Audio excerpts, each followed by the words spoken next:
Good morning. Good morning. Good morning. Good morning. Molweni sanibonani, dumelang. My name is Nomvedi Sir. To everyone who's joining the conversations for the first time, molweni. I am going to talk about. I'm still in that space of talking about fathering daughters and the different aspects of fathering daughters. And yesterday I came across a post that speaks to toxic women that we bring into our lives, and we have daughters, and how sometimes the dynamics between the two often play out to the detriment sometimes of some of your daughters. So I just want to quickly update my title in this video so that it's easy to find, and also while I wait for the gentleman to come in. So these are conversations for men, fathers. These are conversations for men, fathers. So I know mothers are following these conversations, but unfortunately, my approach is not for you in these conversations. They're purely for the gentleman. I know, though, that you do bring in valuable points and questions to discuss, so I'm happy with that. But as long as they're just for gentlemen. I'm just updating these so that everyone knows what we're talking about today. So good morning. I'm in East London, and East London is downcast today.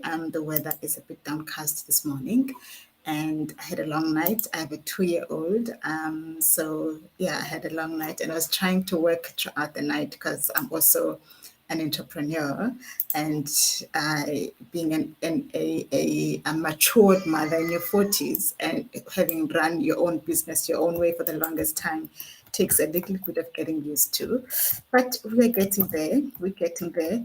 So around social media, we have heard a lot about toxic men. We speak a lot about toxic men and toxic mothers. The most popular one being the term that people love a lot on social media is being a narcissist. That's the most popular term on social media, and I find that people throw this term around to everyone. Everyone is being diagnosed to being one. So it's quite interesting. So wait, I'm just editing so that everyone knows what we're talking about this morning. All right, okay, let's go. So there's a post I read yesterday, and I know sometimes these anonymously written posts sometimes are made up. I'm aware of that, but that particular one resonated with me because I know it's the truth. It's something that has come up quite often in the spaces that I've always been at. So in this particular one, the mother is dating a man who has a daughter. The daughter is currently 5 years of age. She is pregnant with the man's child, who happens to be a son. So I've noticed the gender in the space. And so this mother is looking for advice in terms of how to remove this daughter from this man's life, because she wants to create space for her son. So that the son can benefit more, because and also in addition to this, there is a note that says the mother of the daughter passed away, so that the daughter unfortunately is heavily reliant on the dad. So that's the premise of that post. And what's interesting, and I want to say this because I'm a woman, I don't want to be biased, or I don't want to choose sides, because this conversation is for the benefit of gentlemen and also to support in terms of knowing what to do when we come across these situations. It's quite common. There is a term that's called the mother and daughter wound. In my space, there is a lot of mother and daughter dynamics that happen between your biological mom and your biological daughters, the two of them. A lot of dynamics happen in terms of that relationship and how it often plays out. So that on its own is one factor in relation to females relationships. That is a factor. Now, add on this mix a daughter to the men that I love, and me coming into this space and not knowing how to mother this particular daughter, or not knowing how to show up in this space because it's a space that I've never been through before. It's going to create a lot of problems and a lot of challenges for you. There's an assumption in society that by virtue of being a female, we are automatic nurturers, and that and that by us stepping into a mothering role, we will know what to do. That is not true. That is not true. Some women just do not have that instinct in them to care and be empathetic towards another child. Some just don't have it. And some usually join certain relationships purely for what they can get out of those relationships. So this speaks to then how we date and the culture that is very prevalent these days around transactional types of relationship, where I look at a guy or a guy looks at me and they see, what do I have, what can we share, and then we form a relationship based on that. And we forget that there might be individuals or children in this mix that might require the core component of love to be there, the core component of deep emotions to be fully invested in there, because we need those ones for the human experience. So that's the major challenge. So what happens is that often, and this does not apply to everyone, a woman who joins your family unit and might not have been experienced being loved by their father, and this does not apply to everyone, and then they join dating you. They've never been loved by their own father. They don't have a good relationship with their own father. And this does not apply to everyone, guys. Now, this is just one context that I'm giving, please, so that people don't say I'm labeling everyone the same way.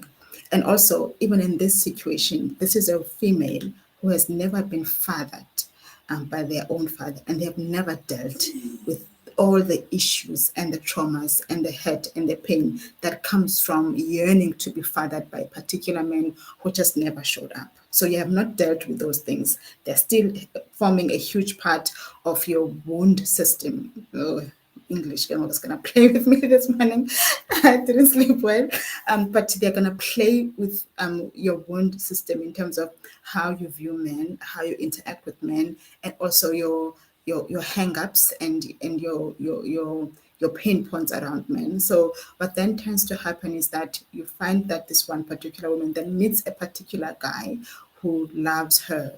And sometimes, not all the time, this is probably the first time that this woman is feeling that she is seen and loved by this guy, and then she dates this guy.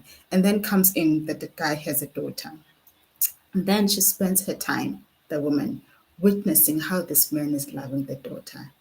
And in her subconscious mind, she is thinking, I wish I was loved like this by my dad, but he just never showed up.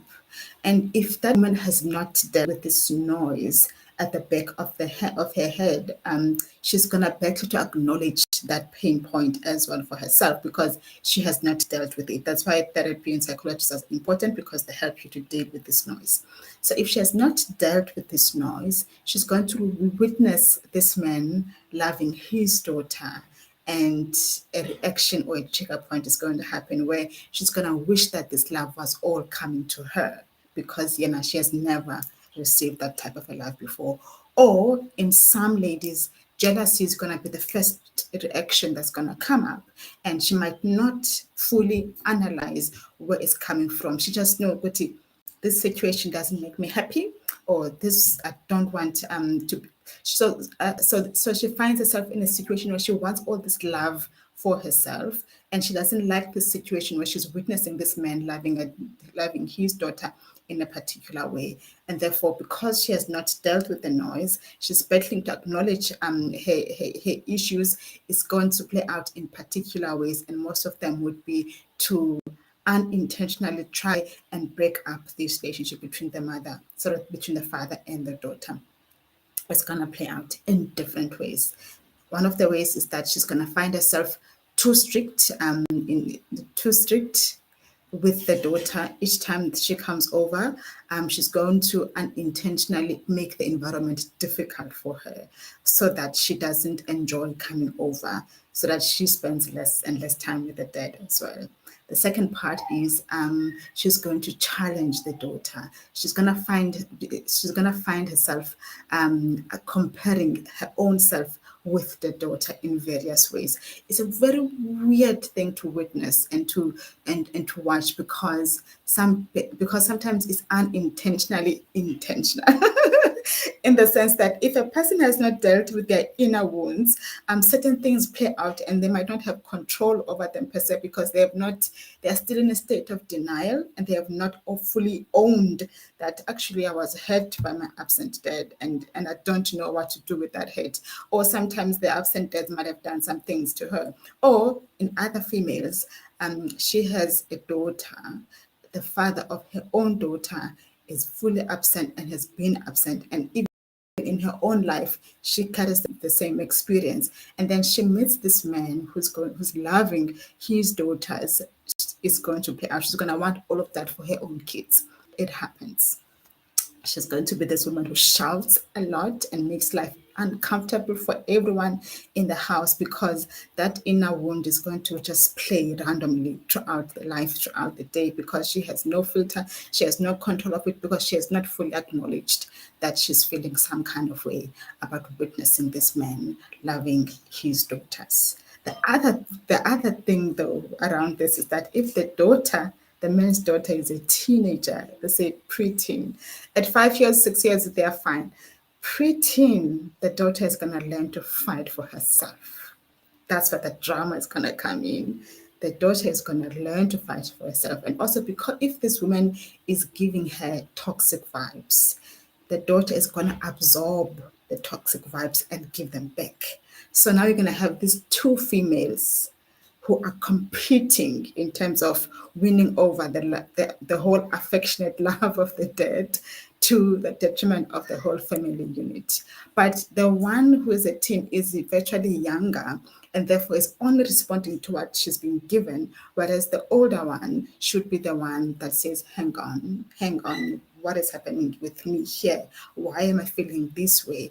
Why am I responding this way to the situation? And what can I do to make it better? And often that's what we need to do as females constantly, so that we check which script is running in my head, where is it coming from, how can I deal with it? Because whatever you give to the kids, they're going to give it back to you. And I find that sometimes the females or the mothers who find themselves in a situation where there's a teen daughter who's a stepdaughter to them, and they often get stuck in the space that says, my boyfriend's daughter is very disrespectful. My boyfriend's daughter or my husband's daughter is very lazy, akafuna ukwenza nto xa ndimthethisa, so you have this reasoning, or this reasoning that you've given yourself, and that this is the reason why this daughter is behaving this way, not realizing that actually your lens of looking at the situation is blurred by this inner wounds that you have not dealt with. Let me check the comments before I continue. What I find, though, problematic, though, is that sometimes, and this is what I wanted to deal with in this conversation, this week, my focus is around fathers learning to protect their kids. This is my focus this month, fathers learning or being intentional about protecting your kids, because where the trouble comes is that most of the time the fathers look at how things are playing out in their own family unit, and sometimes for the sake of peace, you guys keep quiet and stand back. That's what you guys sometimes do, because you don't know when they're going to do it, because also you're thinking, but my daughter is not a disrespectful person, but I can also witness my daughter when my girlfriend or my woman is around, because she then acts in a particular way that I don't understand, and I know she's not this person. It's because she is picking up the vibes from this other person, and then it's the vibes fight and the battle in the house. What then you need to find a way, guys, to stand up for your kids. You have to find ways to stand up for your kids. If you know for a fact that the woman in your life is being unnecessary to your daughter, you must call it out. you must call it out immediately. That's the only way she's going to go to a space where she questions herself. You cannot let it go for the sake of peace, because what you're doing is you're adding more wounding. She is the vibes and the wounds that she's carrying, she's going to pass them on to your child, because eventually what's going to happen is that you are going to try and keep the peace at the expense of your daughter, because you're going to try and cut your interactions with your daughter for the sake of peace. This happens often because anifuni ubangati nifani to your partners, and also sometimes you don't want to lose your partners because it took you longer to find the right person. But then there's this fight that is happening at home and you don't know how to deal with it. And also because it's often an emotionally charged space, and I find that gentlemen tend to run away from emotionally charged spaces. But in this case, you have to, and I repeat, you have to fight and stand up for your daughters. You have to question your partner. Go to, hang on. Each time my daughter comes around, there's often these fights that are witnessed among you, between the two of you. Where are these fights coming from? What is happening with you? You have to question it.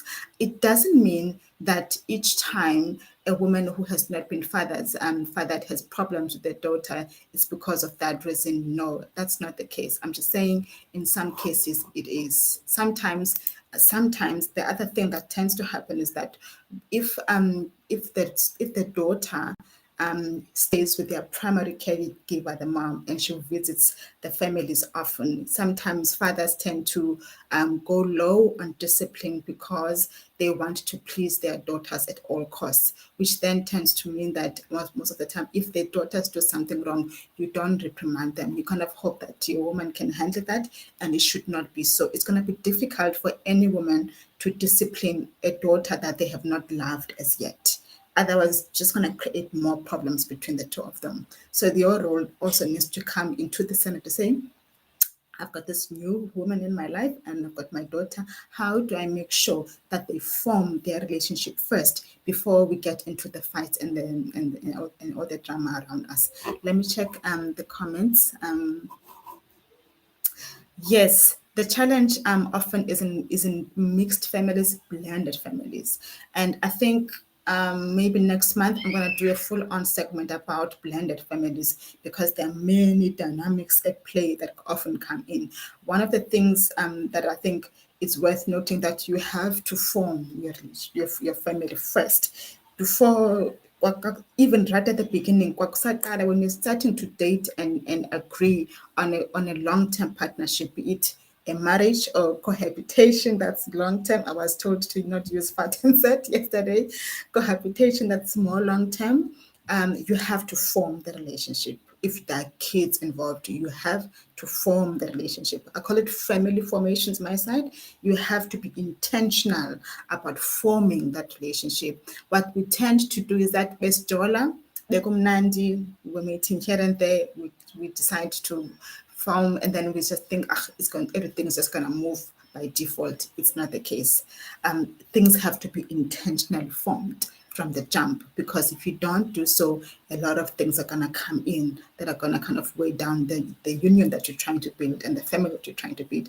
There was a time where we didn't have enough time to form our relationship, and that was during the colonial phases. That's when we didn't have time. Before colonialism, we had enough time to sit as the Black community and form our relationships. If you look at how families were formed, and how the family structure was like before colonialism, we had our hearts there. We have a homestead, with different huts and family members. We knew our cousins stay across the road, and it was easy to move between the two families. And there was, I think I'll talk more about that in the next one as well. So there was a different way of forming families that made it easy for families, cousins, wives, and such to could kind of partner and family and do family together. It was very, very easy. And then colonialism came, and it kind of made us to always be on our toes, on tense and on the go, and running and hiding and trying to protect ourselves. And therefore, what colonialism taught us was to just go with the flow and move on default, because we had carrying too many wounds from colonialism and apartheid that there wasn't enough time for us to let go of these things and say, let's sit down and form again. So now that things are moving to an era where we are now much more conscious and much more aware, it's now time to form our relationships again, because now it's time for us to rebuild our family units and to see how can we heal the wounds of time that we've adopted throughout time, so that our kids have a different experience in the eras to come. So this is the time for us to form, because now we are much more conscious and much more aware. But we often sometimes have to look back and to see what was happening before. What did we lose in the fire of colonialism and apartheid, and where can we start to rebuild things again and form? And often this is the time, or this is the era where we have to question things. Why do we do things? Why did I say that? Why am I not speaking to all the members of my family? Why am I expecting this man to let go of Mdanake? What wounds am I carrying that are creating this situation where I also want him to lose his family as well, because now I've lost touch with mine? Why? So we have to question everything about our form and about why and how we do things, because that's going to assist us to have healthy kids in the long run. I'm going to check comments and then see. Especially if only one partner is there who's seeking professional advice. Yes, in Tabelang, I find that in partnership setups, sometimes it's the parent who's feeling the pressure the most, who often goes out to seek help, and often the one who is doing most of the stuff or the problems in the relationship often doesn't think there's anything wrong that they're doing, which is often where the problem comes in. I'm gonna check comments in the group, and let's see in the page. So in closing, when I speak about fathers protecting their kids more, there are situations where the relationship between it, because there are situations where a woman is just toxic by nature. And by nature, I mean they have chosen to label themselves as tough and strong and fighty, and they see nothing wrong with that.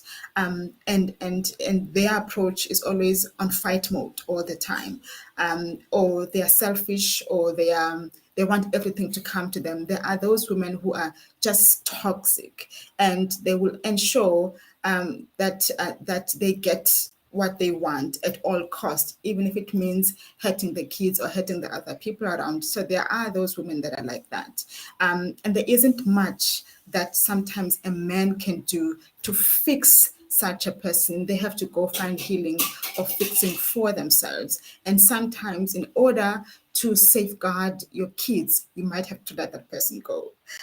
Or you need to be strict about what is necessary for them to handle their issues in relation to how your children play out in this form, because I don't want to keep encouraging letting people go, but it becomes toxic when the woman is abusive, verbally abusive to your child, because sometimes we treat verbal abuse as if it's not as harmful as violence and other types of abuses. It is very violent.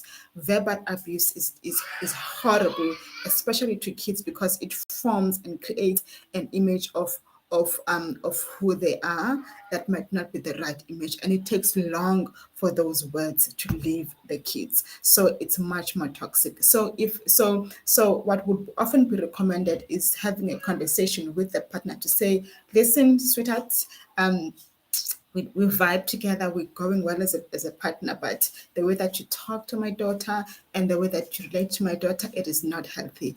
I think look at getting someone who's going to assist you emotionally, mentally, to deal with whatever things while we partner together. But if that is not going to happen, I cannot allow you to be around my daughter at any point, because if a woman is toxic and highly toxic and you bring your daughter around, I promise you in 2 and 3 years' time, your daughter will be as equally toxic as her because she's going to absorb all that energy from her.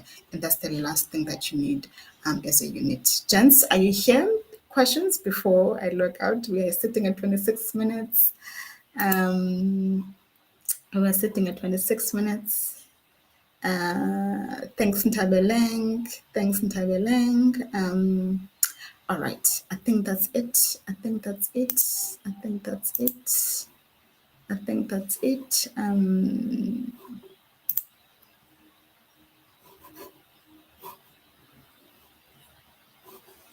I think that's it. Okay, awesome. So I am also making a call to say from the next few, I think the next few weeks, I'd love to have on-screen conversations with a couple of gentlemen around different topics. So I'm going to be invading some of your inboxes, and these will just be short conversations. It can be 5 minutes, it can be 2 minutes. You join through Zoom, and we just talk things out online. It will be around fatherhood, around your lives, around everything else, and we'll talk about the topics when we when we meet. So I'm hoping that when we meet again, that I will have different people and different men who are willing to jump on a conversation with us. And as I promised, I'm also moving to a space where we talk more about positive masculinity as well as divine masculinity, and that's going to happen in the next few weeks. As I build my consistency in this space, I'm hoping that I'm going to meet the right people that are going to help me drive these conversations. Thank you for following and thank you for listening. Please have a wonderful day.